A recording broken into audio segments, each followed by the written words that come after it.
Hey, welcome inside the Fox Weather ROWI Report. I'm Fox Weather meteorologist Steve Bender. We're doing a bonus episode of Week 15 in NFL football. We got some big impacts because of the cold. And so let's talk more about this Arctic blast that's going to ensue for the weekend. This is the coldest temperature that many have seen all season long, because you maybe heard of the Arctic blast, and in years past, maybe you've heard of the polar vortex. That's what's actually allowing this cold air to get into the northern tier and impact some of the games over the weekend. And we're looking at wind chills, negative 20 to negative 30, even could get to negative 35 from the Dakotas, Minnesota, Wisconsin, Illinois, Des Moines. So when you're looking at this, you're saying, okay, which games could be impacted? Yeah, we're going to be heading to Soldier Field. But before we do, look at this. Sunday morning, you're waking up and you're thinking, wow, what's this game going to be like? And you're already seeing negative 2. And that's just the low. And that's not even the wind. Then you start looking at the wind forecast and you're saying it's 20 to 30 miles an hour out of the north. That's a lot. And so then when it translates to actually what it feels like on the field,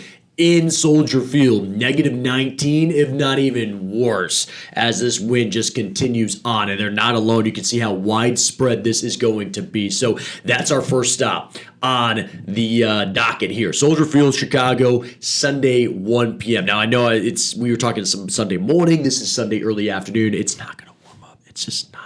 I promise you. All right, that wind stiff out of the north is just going to emphasize more and more cold air. Well, maybe a little bit warmer. Ever so slightly. Jared, get him off this. Yeah. It's going to be slightly warmer, but here's the thing. It's like that cold air, it's only coming in stronger because this is going to go all the way down into the southeast. We're going to be talking about that on the Fox Weather stream out. There's going to be extreme cold weather warnings even down into the Carolinas. So it's not slowing down. Now, look at this. Single digits on the board. That wind is 10 miles per hour sustained. Could see gusts easily in that 15 to 20, and that's what puts it into the negative for basically the entire game here, Jared, it seems like.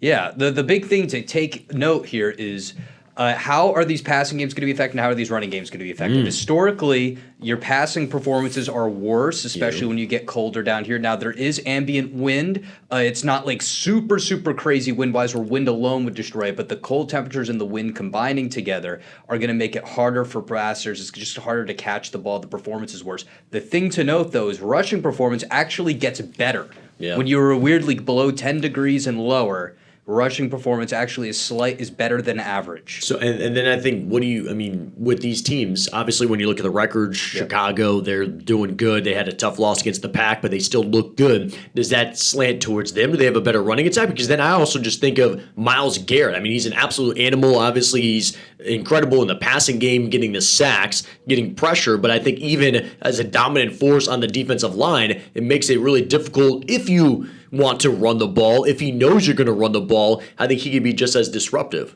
Yeah, like Chicago's running game has really come along this year. The two-headed monster with Swift and Monangai, they performed very, very well, especially in that game against Philadelphia 2 weeks ago. Yeah. And this is a unit that should perform pretty well. Even the Browns do have a phenomenal defense, but they should perform better than most teams do against the Browns on the ground. And then vice versa, Cleveland should get a decent amount of ground and pound going here. And then passing attacks are really going to be mainly based off of play action, which is already true for Cleveland and Chicago to begin with, but it's just going to be even more emphasized here. Those straight drop-back passing, though, that is going to be hard. Okay, let me ask you something, because we're in fantasy football playoffs now. So do you think this brings up the stock a lot on those running backs that you were mentioning? I mean, I know it's running back by committee with the Bears, but if you're looking at, just going to get more reps. I will say with the cold temperatures here and like the slight boost that you would expect, this kind of counters any worries you would have going up against the Cleveland defense. Okay, that's good. Like up front with Myles Garrett and co. So this is something kind of like you do it matchup based on who you have on your roster going forward. I wouldn't be too scared to start any of those guys in my running back 2 spot. But like kickers, you're like this. Kickers, I'm staying away. Yeah, staying away. Like this is kicking a rock. Like, kickers, situation dependent, you can get into a game even in the cold tier where you get a bunch of field goals, but they are not going to be looking to kick. They're not going to be looking to attempt those long field goals that get you 5 points for 50-plus yarders. It's going to be mainly focused on closer field goals around that 30 to 40 range. Okay. They're probably going to go for it more often in that range rather than kick it. Last question on this. What do you think about betting side? Is there anything that, okay, now I'm looking at, since the passing, as you had said, there's that, historical average coming down, you go against that? Yeah, if you are able to play, I would play the field around with going unders on passing, really receiving props. Because if you bank on one or two of them, one play action play can screw you. Okay. But if you're doing it across multiple of these receivers, that you're like, all right, I'm not expecting a lot of crazy downfield passing. I think we should take the unders on these guys, and you spread it across the Browns receivers and the Bears receivers. Even if the number looks really intimidating, where one catch could get you on one guy, if you have multiple bets going out, on average, you should be going higher because it's very unlikely that all of them are going to hit their overs. It's probably it is going to be unders favored. The more you're able to get in, the better odds you have of coming out positive. Great insight, and that's just game one. It's not the only one that's going to be impacted. We got Baltimore Ravens, Cincinnati Bengals, and so this is another game where you're looking at the temperature impact. That's the biggest influence. This one's still a high level for temperature impact, but when you average it with the other two components, precipitation and wind, it does get to a medium threshold. These are two northern teams, but I mean, you're looking at this, I think obviously the Ravens still fighting to get into this, and so they're looking at temperatures going to be extremely cold. I think if we're talking back to what we had just said, where you're going to lean run heavy, well, Derrick Henry's not a bad guy to be leaning on when you're starting to look at this. I will say, though, it seems like in games and when they know that he's going to be running, I guess he's just a tough dude to tackle anyways, regardless, right? And that's cold weather, that's going to be tough. It does seem like, do the fumbles become a factor? Because it seems like you can't squeeze the ball, right? That's the other component I think we all have to look. We talk about it with kickers and trying to catch the ball. It feels like a rock, but even as a running back, there's a certain level of tension that you grip the ball with, and when you can't squeeze it, and it's just almost like it slides out of your hand because it's just so firm. Oh, 100% on that. And Lamar is a guy who grew up in the Miami area. He's very open that he does not like the cold, and he dresses to stay as warm as he can. And through this, both these teams, though, they're northern teams. They're historically more weather resistant than some of the other teams in the NFL. And I still expect the Bengals to pass the rock around like crazy, even in these conditions. Certainly it helps that the wind is lower. And not like a completely overwhelming force that you're, even if it's hard as a rock, they're able to get some of those downfield throws in a little bit more. It's still very, very cold, and it's not far away from that higher threshold, but both of these teams are going to be a little more resistant, and I think that's mainly going to be due to the quarterback position, the experience that both of these guys have and the high level of skill both these guys have. Certainly, the rushing attack with the Ravens, if they can get, I know Lamar is had the injuries, there's always banged up playing through. But if you can get him involved with Henry, the Ravens can really at least get an advantage operating that way. Cincinnati will probably run a mostly normal offense, I would expect. All right, let's get into another one because these are two northern side of the near the Great Lakes. Now we're going to go into the Midwest. Arrowhead Stadium, I mean, it's a must-win, right? The Chiefs have to win out to even have a chance. And then you look at the Chargers, they've been impressive. They could maybe squander that hope already. But notice, it's the same factor in this. Late in the season, that cold Arctic plunge continues on. So looking at a medium risk of weather impact overall, but it's truly married to the temperatures. And I mean, I think we have to just call it out for what it is. You have a SoCal team that is coming into Arrowhead, and you're looking at temperatures that are going to be in the teens, if not single digits, feels like. Maybe there could be a portion of that, but mainly in the teens the entire time. And I don't know, I think that's going to make them a little uncomfortable for the Chargers and maybe leans into Chiefs' favor, of course, especially since they're already at home and Arrowhead is really difficult to play in on Sunday. Yeah, I do think it leans into the Chiefs' favor. The big things to note is that both of these teams have been struggling. Even though the Chargers did win in that Eagles game, that was an ugly game. Yeah, a lot of weird things happening. And their offensive line is kind of really a sieve at this point. So this is one where, neither team has really been clicking on offense recently. The weather is sort of dampening down on that a bit. Though, even that being said, the Chiefs' performance against Houston was just so bad. They just have to do better because the Texans have such a great defense. The Chargers are not quite at that level, even if they're good. So I wonder with Herbert's hand too, right? He just had surgery on it. We know last week that was the big talking point, but this is cold now, and especially when you talk about cold, there's that stiffness that ends up happening. Trying to grip the ball, as we had talked about, is difficult, and just any type of hit is exponentially worse when it's cold outside. You just feel it a whole lot more. So I wonder if that ends up being a factor in all of this. If just the comfort level. I mean, I don't know. These guys. I think you're 100% right with that. His hand is going to be so brutally hurting throughout this, and I certainly think you're going to see that'll be a factor that's going to be talked about throughout the game. And I fantasy-wise, I'm not too bullish on starting really any of the guys. Either, yeah. And like really anybody in this game. And maybe Rashee Rice if you're desperate. What's tough is at this point in season, obviously in the playoffs, like how many other options do you have? Because there's so many stars on both of these teams. That's what's got you to the playoff. And it's like, I can't make any trades right now. I can't find anybody that's worth viable in your backups right now or on the waiver wire. So let's take it out towards Philly. They need this game, I think, just to right the ship. I think it was funny. I just seen online how many Eagles fans have just been down bad, of course. So this is Lincoln Financial Field. They're back at home Sunday, 1 p.m. Raiders coming into town. And this is interesting. I mean, I think you got both teams. Raiders obviously been dismal, but when you're talking about, okay, if you're going to shift run heavy just because it's cold, I mean, GNT and Saquon, they're both in theory, studs. It really should favor Philadelphia. Now, granted, Philadelphia has just been so broken for whatever reason with the way their scheme has been run, but their talent is still there. Yes, they're a little bit banged up on the offensive line, but they do have one of the deeper rosters in the entire NFL.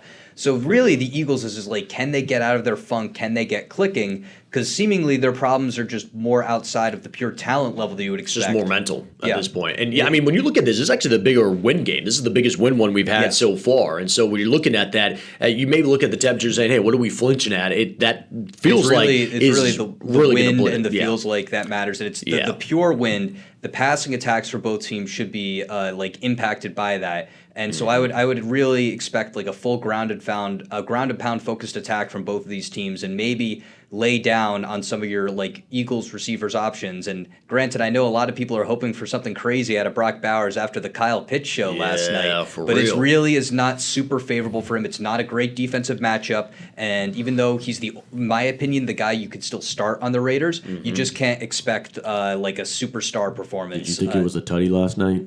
I didn't think it was a tutty. You know, I started Kyle Pitts in my main league. Okay, so I did. I did think it was a tutty. Definitely thought it was a tutty. So there was no doubt in my mind. Ty goes to the butt cheek. No, those cheeks may have just been in, but the elbow was definitely not in. It looked like that happened simultaneously. If it was simultaneous, they probably should have overturned it. They would not have overturned it if they had called it out. He was lucky that towel that he had was matching his pants. Yes, that helped a lot. It looked like his cheeks was on the ground. It's like that's the towel. Best fantasy's tight end scoring game in like 25 years. Unbelievable. Yeah, well, it's about time Pitts showed up. So, in this game here, let's even go to this, Steve. This is not a very fantasy relevant game. I was going to say, you want to go to this? I mean, I don't know if anybody wants to go to the game because it's going to be so cold and the teams are so bad. Really? I mean, this is a fight for draft positioning. Both these teams have actually a pretty promising future next year. Washington's been banged up so much. The Giants banged up a lot, too. They got a lot of exciting young players. It's the winner is the loser in this game, so... I like that. Yeah, truly, honestly. And I've been walking around here trying to talk to a lot of the Giants fans, and they're still into this thing. No, we're going to win some games. I was like, you should just tank at this point. I mean, just get to the draft pick. This is a great game, though. Bills and Patriots. Patriots, I think, obviously, whenever you hear and talk about easily outperforming than what the expectations were like. Bills have been struggling, wobbling, but still have a great record. And I think this is really going to set the tone. And for seeding purposes, this is big just overall for both teams, solidifying everything. And it looks like, I guess, towards the end of the game is where there's more of that factor just because the cold air continues to come in. But the big update from what we saw earlier in the week, Jared, was when Ian and I were talking about this, there was the opportunity of some snow to be relevant in this game, and it looks like for the most part that's gone, right? It's just moved further to the south is where the snow event's going to be playing out. Yeah, and then really, obviously mood flakes are always a possibility this time of year, but nothing that would have any substantial impact on the game. Yeah, you see the Bills last week? Yeah, that's not – a little light snowflake ain't going to change. Certainly in that matchup, I'm not too afraid of starting any of the options there. That's a good point. All right, let's jump into Steel City. Look at the Dolphins. They've actually been sneakily impressive, right? Kind of getting back, riding the ship, being really quiet about it, but I just think this is that game that just kind of lets you – reminds you – why they're the Dolphins. I just feel like this is why they've always struggled to succeed. Really, in the playoffs, I think in their franchise history is just that every time they have to come up north in the cold, they just struggle. And I just feel like this is going to be that game where, again, Temperatures into the teens, lower 20s. You get the feels like down into the lower teens, if not in the single digits. It may not seem like the biggest deal until you're looking at a team. Like I tell you, I saw Tua early in the season wearing a parka in 40 to 50 degree weather. And I'm like, I can't see this guy going out there and handling business and being, dominant or even good in a game like this where it's just going to be cold because, again, this is Monday night game. So you're not expecting it to even, well, I don't even know how this is a warming trend right now. Our temperatures are going up by 1 degree. I will not be surprised if it's actually going to be inverted on that and cooling down even more as they play through this game. You can see I'm an angry Dolphins fan just looking at this. It's setting up for hope, and there's no hope. Just telling you that. I mean, you're 100% right with that. And the Tua is very, very well known about his struggles in the cold. Yeah. So there's a massive advantage for the Steelers in this. Even though the Steelers had a great win last week after the vibes had never been as bad as they were in Pittsburgh in both of our lifetimes. True. Literally coming off of their loss 2 weeks ago. Oof. Now they're in the driver's seat for the division. If they win this game, this goes a long way towards making the playoffs. Mm-hmm. Fantasy-wise, Achane is still That's good the one for the I Dolphins. would question. See, right, Achane, because he's been awesome, and I feel like, well, this turns into a run heavy because of the cold conditions. Is he still that guy? Because he's a sprinter, right? And I don't know if this with the cold makes him a little more stiff, and then it gets into like, is it going to be a big play opportunity? Because when I think cold, I don't know how you feel, and thinking of the Steelers, I think of when I was growing up, Jerome Bettis. Like that's the kind of guy that you want in the cold because he's going to wear on you, and the longer you go into the game, the more you're going to feel it, and he's going to earn more yards.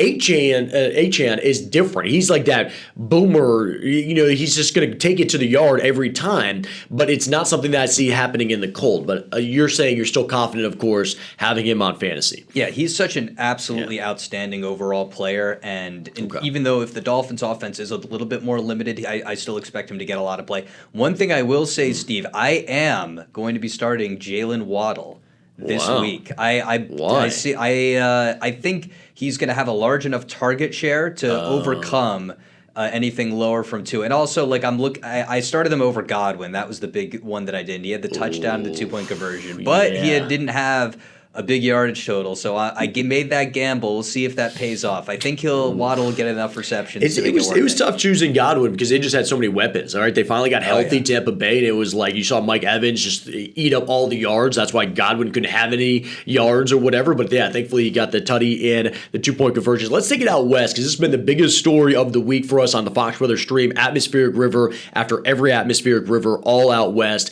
Significant flooding, state of emergency has been issued. Over 100,000 people have been evacuated. Here's the important thing. As we move into the weekend, even more active weather is expected. This is stopping on Sunday when they're going to have their game, but more importantly, just looking at for everybody's safety around Washington and even Northern Oregon, more rain continues through the entire week next week. Now, as we look at the rain totals, we've already had easily spots surpass 20 inches of rain in this initial event so far this week. Here's the rain that's moving in. And Jared, what's really been standing out to me, and I've spent some time out west, I forecasted out there for over 3 years, is the snow levels. They're so high, over 8,000 feet. When you look at the Cascades, their mountains are not nearly that tall, which means everything is fallen as rain. It's fallen over snowpack. That melts. And so that's what's led to this rapid rise of the rivers there and just why we've seen such, so much damage, sadly. And the concern is you just can't shut off the fire hose right now. Once it remains active, you're just seeing it continue to cycle even into next week. Yeah, no, this has been something we've been talking a lot about internally about the seriousness of this storm. I know the Pacific Northwest, it's harder to get other parts of the country to go and pay attention to what's happening there. It's on its own little island, but this has been a very serious situation the last couple of days and continuing on. Yeah, so we have that story all over our website if you want to check it out with us. But for the game, you're looking at Lumen Field, Seattle. This is going to be Sunday. I think this is going to be kind of the beginning of the onset of that next event. It's the timing of that doesn't really align. And either way, even with Seattle in this major event, they haven't had, something catastrophic in that area. Now, SeaTac at the airport, they did have a daily record rain event embedded. I think it was on Wednesday, 1.6 inches of rain. But it's not the catastrophic rain that you've seen in other areas of Washington. I mean, the big story, I think, coming out of this game, of course, is the likelihood of who's going to be taking the snaps there in Indianapolis. It looks like stronger and stronger since. I will say this is, like you've probably seen this story on the national news if you're listening to this. So you don't have to worry too much about this game. But Phillip Rivers is not going to hopefully. Looking not like he's going to have to worry about a atmospheric river dampening and raining on his grand return to the NFL. They're saying it's already going to be Phillip Atmospheric Rivers is what the name's going to be, dropping it down. Well, that would be if we actually got it going through during the game. No, I think he's going to make it rain. I think he's going to be throwing down 4 tutties. I'm hoping. Dude's 44, grandpa. I mean, I just love NFL scriptwriters. Good job. I absolutely. Really I'm beyond fired up to watch this game. Yeah, no, I mean, look, I don't care. I want an absolute shootout. I want the Colts to win the Super Bowl now, just because I want Phillip Rivers to I just want him to prove everybody wrong when they're just like, he's too old, he can't do this. Well, to me, I actually bet you this is part of the thing, completely unweather related at all. So Phillip Rivers was a finalist for the Hall of Fame. He certainly was not going to be one this year. That's what I mean, this year. But it was going to be a huge debate about whether he was going to get in long term. It is a fiery debate about how many people you let in, because it's a very small hall, the NFL. Only a couple people in per year. You're not going that he came back in order to get out of this class? Well, no, not out of this class. I think he he loves the game of football, obviously. That's the number one reason why he came back. Yeah. But I definitely think he thought that, hey, if I do this and I play well, that's a legendary moment, and that might be enough to push me in. I also think it's just because Matthew Stafford's about to pass him in pass yards in the career. He's only, 278 yards behind? And he's Matty Stafford's going to overtake him. Yeah, he's definitely going to overtake him. There's no. But here's the thing. Everybody that was arguing that, where they're like, he didn't want to be in the same class as, I can't remember the two that he was in right now. Well, he's with Breeze right now. Breeze is the first ballot. Yeah, Larry Fitzgerald's getting in Stafford and Aaron Rodgers. Let's say they all retire, all 3 of them this year. Then it's like, then you're stuck with those 2. So it's not like an easier class. I don't think it's about the ease of the class. I think he's just trying to add to his resume. I just think he's an absolute dog. And if you told me, hey, I can go out and play again, I think you're 100%. Yeah, I don't think. I think all this stuff weaves into another narrative that makes it a little more juicy and palatable. But I think you just saw the guy, and he's an absolute. I mean, you just saw they were running the Indianapolis offense at the high school that he was coaching. It was like, this guy just doesn't know how to quit, and that's who you want on your team. One thing I do want to say this. Yeah, say it. Completely. So there was a documentary that came out online about Dave Steep. And in it, he wrote his autobiography while he was still playing, and he called his shot at the end where he was like, I bet you all those players with their gold jackets would give it all up for one more afternoon in the yard. And Phil Rivers is going one more afternoon, at least. Many more coming. Dude, what does a gold jacket mean? Who cares, dude? If I can just be able to go out and play with the boys again. You hear some of his interviews. He says, what is better than playing with 53 of your brothers here in Denver, Colorado, when he was talking about his games in the past or whatever. And it was just like, that's inspiration what it's about. To us all. Yeah, so it's never too late. Go for it. And it's never too late to listen to the pod as well. Come back and check out some other episodes. Thank you for being with us on this bonus pod, of course. We hope that you have a fantastic weekend. I hope you all the best success in fantasy, and if you're betting on it, hope you win big as well. Come check us out on the Fox Weather stream. We got a lot of big stories. You already talked about the atmospheric river, but the I-95 corridor, New York, hey, maybe we'll get the first snow of the season as well. Come check us out. If you don't have time, well, enjoy your weekend, and we will see you next week for another round of the ROWI Report. Peace.